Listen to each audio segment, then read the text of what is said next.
গাজীপুরের ৩৭ নং ওয়ার্ডে জনগণের পাশে থাকতে চায় কাউন্সিলর প্রার্থী আউয়াল সরকার। গাজীপুরের মহানগরীর গাছা থানাধীন ৩৭ নং ওয়ার্ডে শহীদ আহসানুল্লাহ মাস্টার উচ্চ বিদ্যালয় রোডে ড্রেন সংস্কার করেন কাউন্সিলর প্রার্থী আব্দুল আউয়াল সরকার। এ সময় উপস্থিত ছিলেন শহীদ আহসানুল্লাহ মাস্টার উচ্চ বিদ্যালয়ের প্রধান শিক্ষক বাবু প্রদীপ কুমার মিত্র সহ এলাকার গণ্যমান্য ব্যক্তিবর্গ।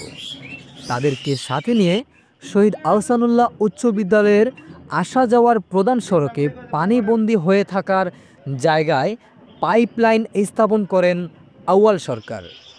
অতীত দেখেছি আউয়াল সরকার সাহেব বিভিন্ন রাস্তাঘাটের কাজ করেছে।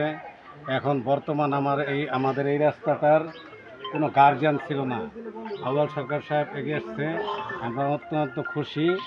এই রাস্তাটা যেন এখন ড্রেনেজ ব্যবস্থা করছে, ভবিষ্যতে যেন এই রাস্তাটা পাকাপোক্ত করে দেয়। আল জামিয়াতুল ইসলামিয়া মাদ্রাসা প্রতিষ্ঠা পরিচালক বলেন, এদিক থেকে একটা গাড়ি গেলে পানি ছিটকে উপরে এসে পড়ে, অনেক সময় তখন নামাজ আদায় করতে ব্যাঘাত ঘটে।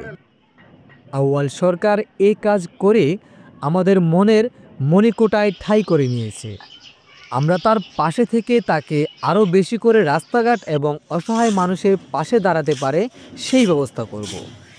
স্থানীয়দের মধ্যে অনেকেই আউয়াল সরকারকে সাধুবাদ জানিয়ে তার আগামী দিনের কাউন্সিলর প্রার্থিতা সফল করতে তার পাশে থেকে সহযোগিতা করবেন বলে জানিয়েছেন।